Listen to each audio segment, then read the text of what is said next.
सतगुरु की प्यारी साध संगत जी, आप सभी को मेरा प्यार भरा धन कृपाल। आज मैं फिर हाजिर हूँ आपके लिए एक प्यारी सी नई साखी लेकर।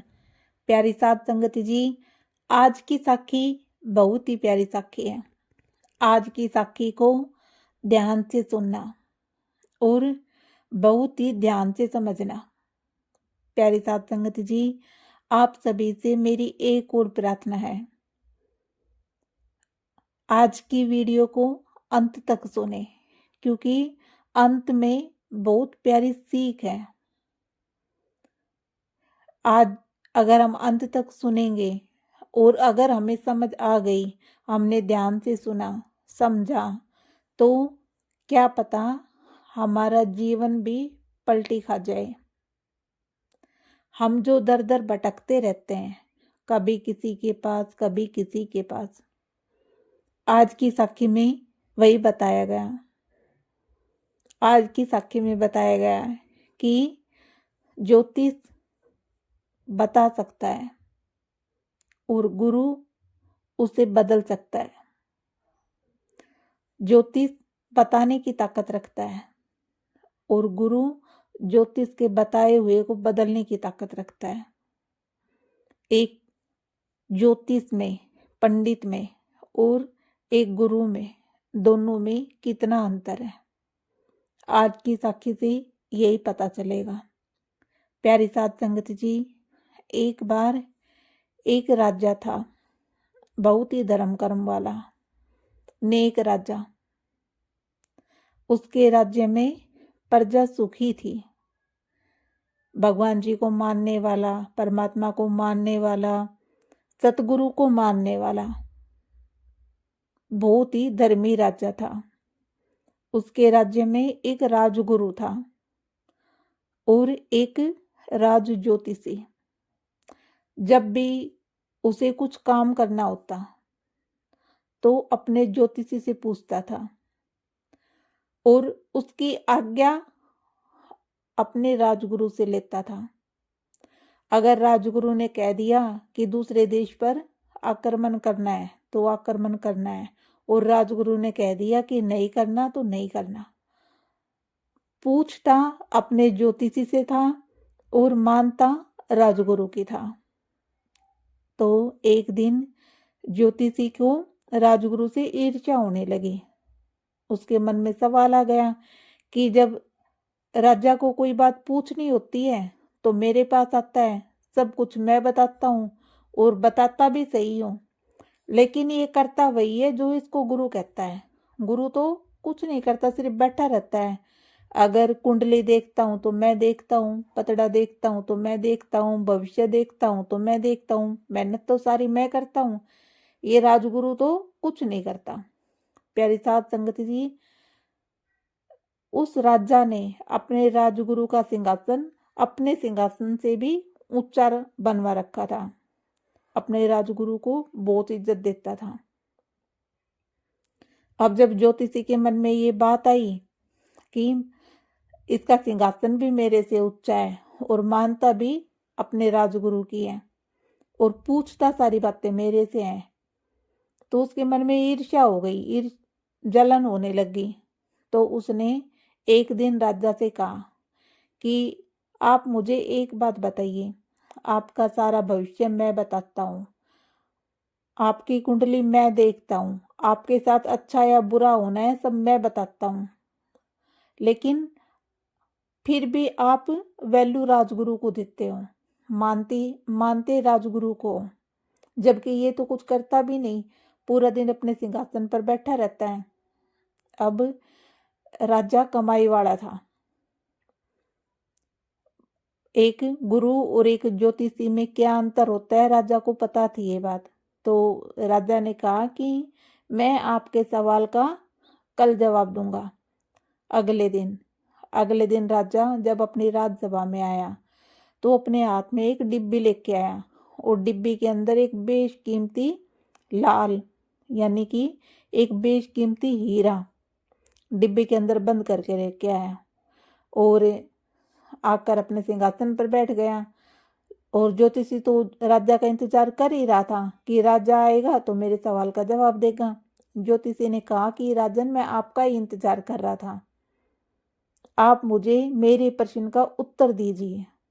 तो राजा सिंहासन से खड़ा हुआ और जो हाथ में डिब्बी थी जिसमें वो लाल रख के लाया था बेशकीमती हीरा, वो ज्योतिषी के सामने कर दी कि आप मुझे कृपया करके बताइए कि इस डिब्बे में क्या है।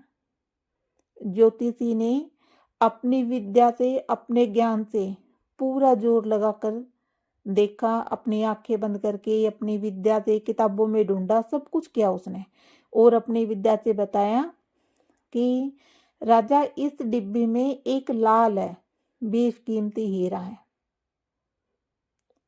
अब राजा ने अपने मन में सोचा कि इसने तो एकदम सही बताया है, ज्योतिषी समझदार है। फिर ज्योतिषी ने वो डिब्बी गुरु के सामने की, जो राजगुरु थे। तो राजगुरु ने कहा कि नहीं, जो ज्योतिषी ने बता दिया वही ठीक है, वही सही है, मुझे बताने की जरूरत नहीं है। लेकिन ज्योतिषी को तो अपनी विद्या का अहंकार था, उसने कहा कि नहीं, राजगुरु भी बताएंगे कि इस डिब्बी में क्या है। राजगुरु ने फिर मना किया कि नहीं, जो आपने बता दिया वही ठीक है। अब ज्योतिषी थोड़ी मानेगा, अहंकार था उसके मन में। तो ज्योतिषी ने कहा कि कृपया करके आप बताइए कि डिब्बे में क्या है। अब राजा भी सोच में पड़ रहा था, थोड़ी उसको भी थोड़ी कंफ्यूजन थी। जब ज्योतिषी ने और राजा ने दबाव दिया, जोर दिया, तो राजगुरु ने कहा कि इस डिब्बे में एक छोटा सा सांप का बच्चा है, एक सपोला है छोटा सा। अब राजा तो एकदम से घबरा गया कि मैंने तो इसमें लाल रखा था, ज्योतिषी ने सही बताया और राजगुरु गलत बता रहे हैं। अब ये डिब्बी खोल ली जाएगी तो मेरे राजगुरु की बेइज्जती हो जाएगी। राजा तो बहुत परेशान हो रहा था अंदर से, और ज्योतिषी खुश हो रहा था, क्योंकि ज्योतिषी की विद्या के अनुसार तो उसमें बेशकीमती हीरा था और राजगुरु ने उनमें एक सपोला बताया। तो राजा ने जब डिब्बी खोल ली, ज्योतिषी के कहने पर जब डिब्बी खोल ली, तो डिब्बे के अंदर सही में एक छोटा सा सांप का बच्चा था। ये देख के राजा बहुत परेशान हो गया, ज्योतिषी भी परेशान। ज्योतिषी अपने मन में सोच रहा है कि मेरी विद्या फेल हो ही नहीं सकती, मेरी विद्या के अनुसार इसमें हीरा ही होना चाहिए था।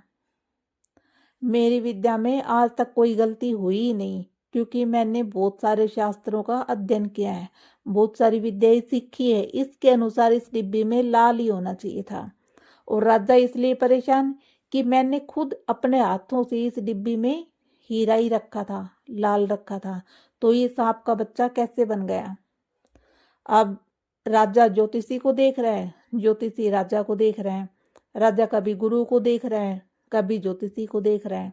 राजा बहुत परेशान। तो राजगुरु ने कहा कि राजन, परेशान मत होइए, आपने इस डिब्बी में हीरा ही रखा था, लाल ही रखा था। और ज्योतिषी ने सही उत्तर दिया था, इस डिब्बे में बेशकीमती हीरा ही था। लेकिन यहाँ बात है कि भाई गुरु क्या कर सकता है। गुरु हमारे भाग्य के लेख मिटा के अच्छे लिख सकता है, भाग्य के लेख बदल सकता है।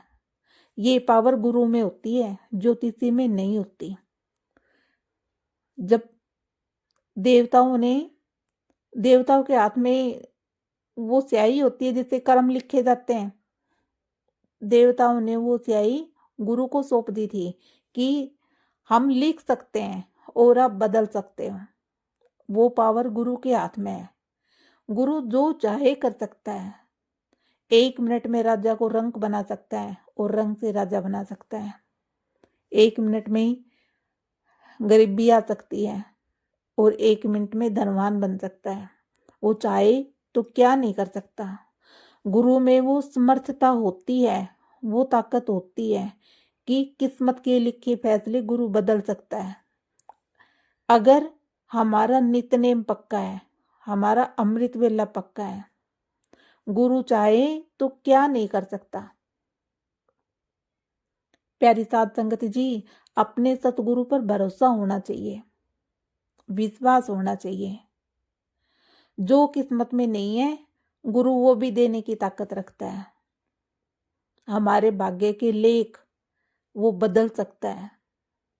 अगर किस्मत में लिखा है कि पूरी जिंदगी गरीबी में ही रहना है, पूरी जिंदगी दरिद्रता में ही रहना है, और अगर हमारा नित्यनेम है, अमृत वेला है, तो गुरु उसे बदल सकता है। गुरु की एक नजर ही काफी होती है भाग्य के लेख बदलने के लिए। प्यारी साध संगत जी, जब पंडितों के पास जाते हैं, ज्योतिषों के पास जाते हैं, वो अपनी विद्या से सही भी बता देते हैं। मैं ये नहीं कहती कि भाई वो सारी बातें ही गलत बताते हैं। जो पहुंचे हुए पंडित होते हैं, पहुंचे हुए ज्योतिषी होते हैं, वो सही भी बता सकते हैं, लेकिन बदल नहीं सकते। अगर हमारी किस्मत में बुरा होना लिखा है तो वो अच्छा नहीं कर सकते, और अगर हमारी किस्मत में लिखा है कि एक्सीडेंट में मरना है, गुरु चाहे उसको बदल सकता है। गुरु के हाथ में वो पावर होती है। प्यारी साध संगत जी, इसलिए सुबह उठकर अमृत वेला संभाला करो। अमृत वेले में बहुत ताकत होती है, अमृत वेले में बहुत बरकत होती है। जो किस्मत में नहीं है वो अमृत वेला से मिलता है। प्यारी साध संगत जी, एक बात को समझिए, जब हमारे पास पैसे ज्यादा हो जाते हैं तो, या नहीं भी होते, अपना कोई काम कर रहे होते हैं, गुजारे लायक कमा रहे हैं, लेकिन फिर भी हम उसमें से थोड़ा थोड़ा बचा के एक बीमा करवाते हैं कि आगे चलकर ये मेरे काम आएगा, मेरे बुढ़ापे में काम आएगा या बच्चों के काम आएगा। करवाते हैं ना बीमा, हम करवाते हैं। पूरी जिंदगी थोड़ा थोड़ा जोड़ जोड़ के उसमें किस्त भरते रहते हैं, और किस्त भरते भरते मालिक को प्यारे हो जाते हैं। बीमा का लाभ कौन लेता है? बच्चे। हमारे वो बीमा किस काम आया? पूरी जिंदगी हमने एक एक कतरा जोड़ जोड़ के उसकी किस्तें भरी, और किस्तें भरते भरते ही मालिक को प्यारे हो गए। बीमा का लाभ बच्चे ले रहे हैं, हमने तो सारी उम्र दुख ही देखे, कुछ नहीं किया। एक भजन सिमरन है जो सिर्फ हमारा ही रहेगा। नाम की कमाई करो, भजन सिमरन का बीमा करवाओ, ये कमाई हमारी ही रहेगी, इस दुनिया में भी और इस दुनिया के बाद भी, जिंदगी के साथ भी और जिंदगी के बाद भी। इस बीमा का लाभ हमें ही मिलेगा, कोई और नहीं ले सकता। और भजन सिमरन कैसे भी करो, काम करते करते भी सिमरन करते रहा करो, खाना बनाते बनाते भी, ऑफिस में बैठे बैठे भी, जब दिमाग का कोई काम नहीं कर रहे हो उस समय हम सिमरन कर सकते हैं। हमारा एक बार भी जपा हुआ नाम कभी व्यर्थ नहीं जाता, उसका भी फल हमें मिलता है, वो भी हमारे लेखे में जमा होता है। प्यारी साध संगत जी, हुजूर बाबा सावन सिंह जी कहते थे कि हमारे घर में कोई दिहाड़ी मजदूर काम करता है, और जब शाम को वो पूरा दिन काम करके वापस जाएगा तो क्या हम उसे दिहाड़ी नहीं देंगे? जब इंसान होकर मजदूर की दिहाड़ी नहीं रखते तो वो तो परमपिता परमात्मा है, वो हमारी दिहाड़ी कैसे रखेगा? हमें हमारी मजदूरी क्यों नहीं देगा? जब हम भजन सिमरन करेंगे, उसके बताए हुए रास्ते पर चलेंगे, अमृत वेला संभालेंगे। भजन सिमरन करने से, अमृत वेला संभालने से क्या नहीं मिल जाता? हम लोग सोचते हैं कि हमें इतनी परेशानियां क्यों दी, इतने दुख क्यों दिए? क्यों? क्योंकि पीछे हमारी नाम की कमाई है ही नहीं, हमने नाम जपा ही नहीं। अगर नाम जपते जपते भी दुख और कष्ट आते हैं तो सोच लेना ये मालिक की मर्जी है। दुख और कष्ट दिए हैं तो नाम जपाने के लिए दिए हैं, हमें पार उतारने के लिए दिए हैं। उसकी रजा में रहा करो हर समय। कभी भी कोई दुख तकलीफ आ जाए ना तो भजन सिमरन बढ़ा दो, अपना अमृत वेला बढ़ा दो। 1 घंटा करते हो, 1.5 घंटा कर दो, 2 घंटे कर दो, दुख खत्म हो जाते हैं। जब दुख आते हैं हम घबरा जाते हैं, हम ये नहीं सोचते कि हमने पीछे क्या कर्म किए थे। प्यारी साध संगत जी, एक बार एक संत सत्संग कर रहे थे, भजन सिमरन पे बहुत जोर दे रखा था। वो कहने लग रहे थे, बता रहे थे संगत को कि भजन सिमरन करने से हमारे लेख कैसे बदलते हैं, भजन सिमरन करने से हमारे कर्म कैसे कट जाते हैं। तो सारी संगत तो विश्वास करने वाली नहीं होती, उनमें 1-2 जीव ऐसे भी होते हैं जो गुरु पर सवाल उठाते हैं। ऐसे ही वहां भी बैठा था एक व्यक्ति, खड़ा हुआ और गुरु से कहने लगा कि आप कहते हो कि भजन सिमरन करने से कर्म कट जाते हैं, कर्म हल्के हो जाते हैं, तो आपके बाहर बैठकर जो पाठी कीर्तन कर रहा है उसके कर्म क्यों नहीं कटते? वो घिसट घिसट कर चलता है, पूरा दिन आपका कीर्तन करता है, पूरा दिन नाम जपता है, लेकिन फिर भी घिसट घिसट कर चलता है, उसकी रीढ़ टूटी हुई है, वो ठीक क्यों नहीं हो जाता? अपने पैरों पे क्यों नहीं चलता? तो गुरु साहिब जी ने कहा कि भाई अब हमें इसका जवाब देना पड़ेगा। क्यों? क्योंकि तूने और लोगों को भी भजन सिमरन करने से तोड़ दिया, अमृत वेला संभालने से तोड़ दिया, और लोगों के मन में भी शंका पैदा कर दी कि भजन सिमरन करने का क्या फायदा, नाम जपने का क्या फायदा, जब वो बाहर बैठा पाठी पूरा दिन कीर्तन करता है, पूरा दिन नाम जपता है, जब वही घिसड़ के चलता है तो हमें तो कोई फायदा मिलेगा ही नहीं। गुरु साहिब जी ने कहा कि आज तुम्हारे सवाल का जवाब मैं यही दूंगा, सभी के सामने। वैसे ही गुरु कहते हैं कि हम अपना कोई राज खोलते नहीं, जो पूर्ण सतगुरु होते हैं ना वो, लेकिन तुमने और लोगों को भी तोड़ दिया, तो तुम्हारी शंका का इलाज यही करूंगा। तो गुरु साहिब जी कहने लगे कि बाहर जो पाठी कीर्तन कर रहा है, जो नाम जपता है, पिछले जन्म में वो एक जमींदार था, और जब वो खेतों में काम करके घर आया तो उसकी घरवाली ने उसको खाना परोसा। थाल में, भाई जमींदार था तो अच्छा खाना था। जब थाल परोसा तो उसके पास में एक कुत्ता बैठा था उसके सामने ही।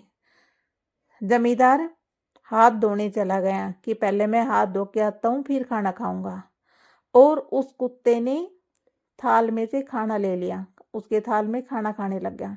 जब जमींदार हाथ धोकर वापस आया, उसने देखा कि कुत्ता मेरा ही खाना खा रहा है, तो उसने गुस्से में लकड़ी उठाई और उसकी कमर पे मार दी। वो लकड़ी इतनी जोर से मारी कि उसकी रीढ़ की हड्डी टूट गई। अब जब तक वो कुत्ता जिंदा रहा वो घिसट घिसट के ही चलता रहा। उस समय तो जमींदार ने गुस्से में उसको मार दी थी, लेकिन बाद में जब उसका गुस्सा शांत हुआ तो उसने बहुत माफी मांगी, परमात्मा से बहुत माफी मांगी, नाम जपा, सब कुछ किया। मतलब उसे अपनी गलती का पश्चाताप हुआ कि मेरे से बहुत बड़ी गलती हुई, एक जीव पूरा दिन मेरी वजह से घिसट घिसट के चलेगा। तो अब ये नाम जपता है, तुम उसको अंदर बुला के लाओ, जो बार पाठी सत्संग कर रहा है, जो कीर्तन कर रहा है, उसको अंदर बुला के लाओ। गुरु साहिब जी ने आदेश दिया था, सेवादार उसको अंदर बुला कर लेकर आए। तो गुरु साहिब जी ने उस पाठी से पूछा कि तुम सही सही बताना कि तुम्हें हर रात सपना आता है या नहीं आता है, और सपने में रोज मरते हो या नहीं मरते हो। तो उस पाठी ने कहा कि हाँ, मुझे रोज रात को एक ही सपना आता है कि कोई जोर से मेरी कमर, मेरी रीढ़ की हड्डी में कोई मार रहा है और मेरी मौत हो रही है, मैं पूरी तरह से घिसड़ के चलता हूँ, फिर मेरी मौत हो जाती है। और फिर मेरा नया जन्म होता है। हर रोज एक ही सपना आता है। तो गुरु साहिब जी ने कहा कि इसे 20 जन्मों तक ऐसे ही घिसट घिसट के चलना था। और हर रात इसको ये सपना आता है, हर रात इसका एक जन्म कट रहा है, सपने में ही एक जन्म खत्म हो रहा है। प्यारी साध संगत जी, बीज तो हम एक ही बोते हैं, लेकिन उससे कितने फल निकलते हैं। एक ही पेड़ के कितने फल निकलते हैं। जब पेड़ लगाते हैं तो बीज तो एक ही होता है, पर फल कितने सारे होते हैं। ऐसे ही जब हम कर्म बीजते हैं तो वो तो एक ही करते हैं, लेकिन उसके फल कितने कितने जन्मों तक हमें बीजना होता है। कितनी बार जीना, कितनी बार मरना होता है। हम ये चीज नहीं सोचते। वो गुरु साहिब जी की हुजूरी में रहता था, भजन सिमरन करता था। गुरु साहिब जी उसके जन्मों के कर्म सपने में ही कटवा रहे थे। गुरु साहिब जी ने उस आदमी को समझाया कि ये घिसट के सिर्फ इसी जन्म में चलेगा, बाकी जो इसके जन्म है वो सपने में ही खत्म हो रहे हैं। ये भजन सिमरन करने का फल है। भजन सिमरन अमृत वेला संभालने का फल। ये पूरा दिन गुरु की संगत करता है, पूरा दिन सत्संगत करता है, नाम जपता है, कीर्तन करता है, ये उसी का फल है। वो आदमी बहुत शर्मिंदा हो गया, गुरु साहिब जी के चरणों में गिर गया।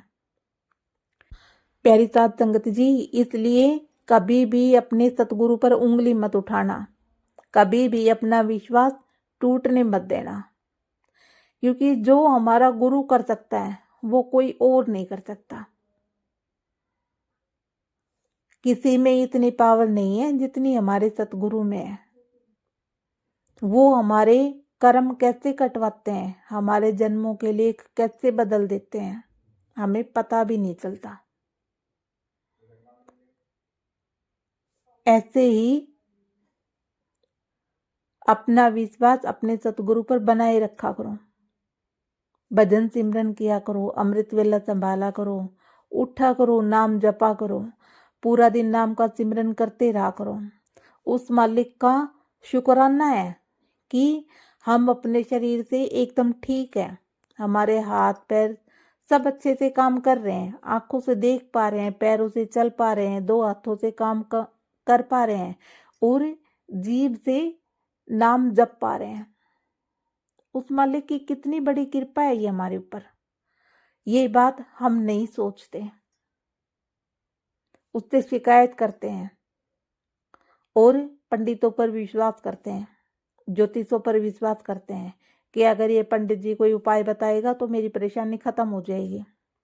पंडित जी के जाने से पहले अपने सतगुरु से ही बताओ कि मुझे क्या प्रॉब्लम है, मुझे क्या परेशानी है। वो कहीं जाने ही नहीं देंगे, कहीं जाने की जरूरत ही नहीं पड़ेगी। पंडित जी या ज्योतिषी के पास जाओगे फ्री में नहीं बताते, पैसे लेते हैं।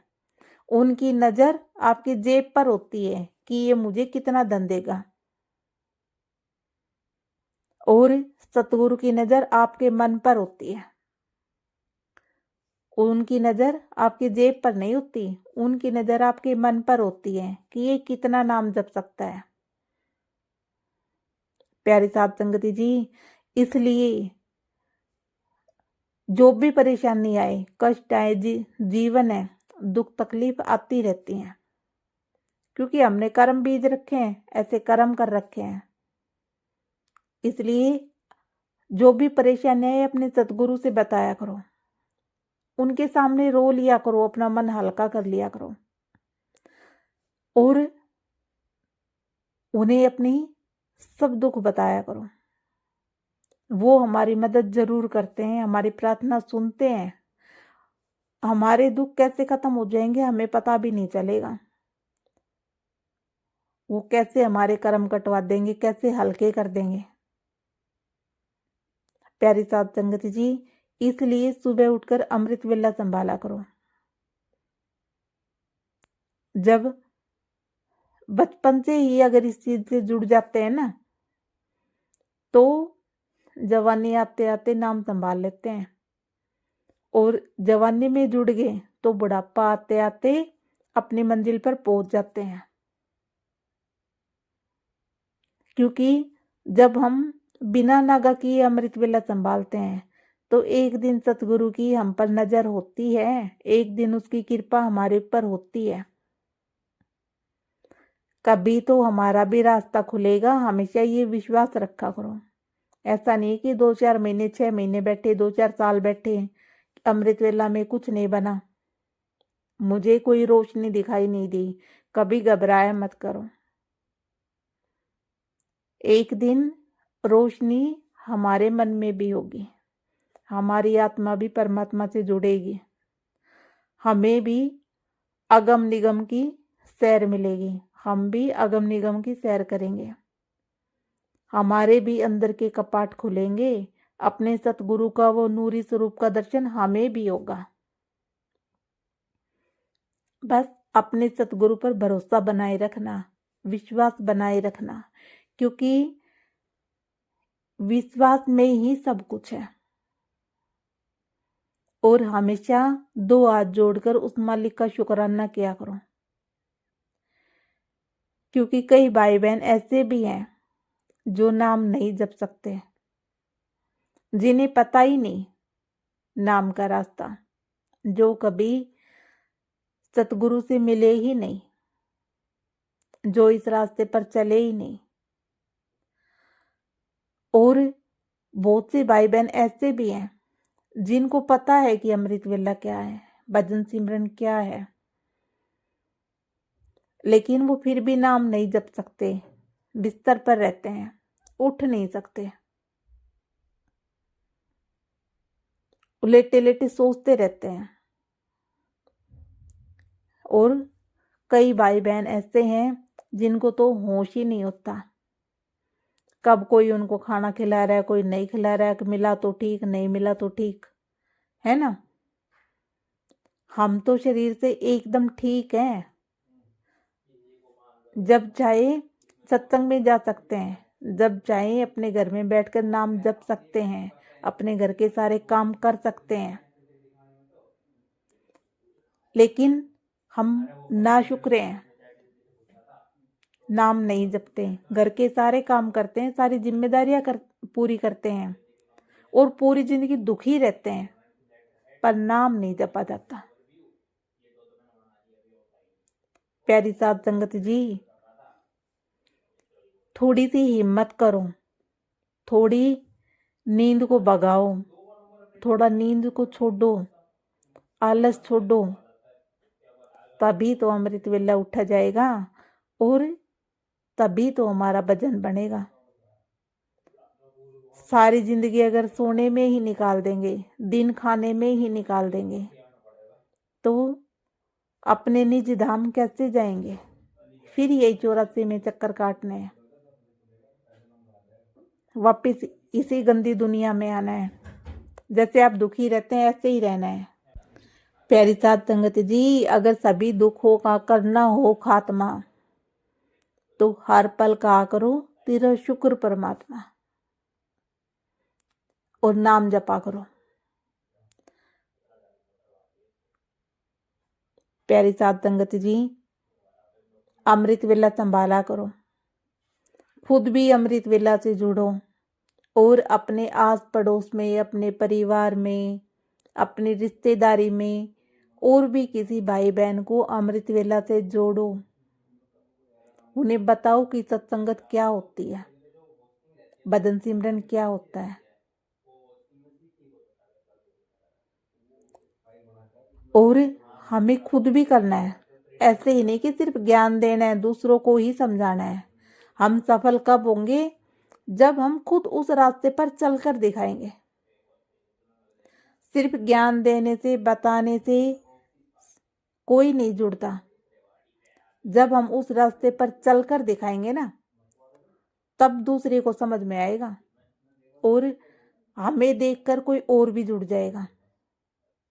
प्यारी साध संगत जी, इसलिए खुद भी अमृत वेला संभालो और किसी भाई बहन को भी अमृत वेला से जोड़ो और 2 हाथ जोड़कर उस परमात्मा का, अपने सतगुरु का शुक्राना किया करो।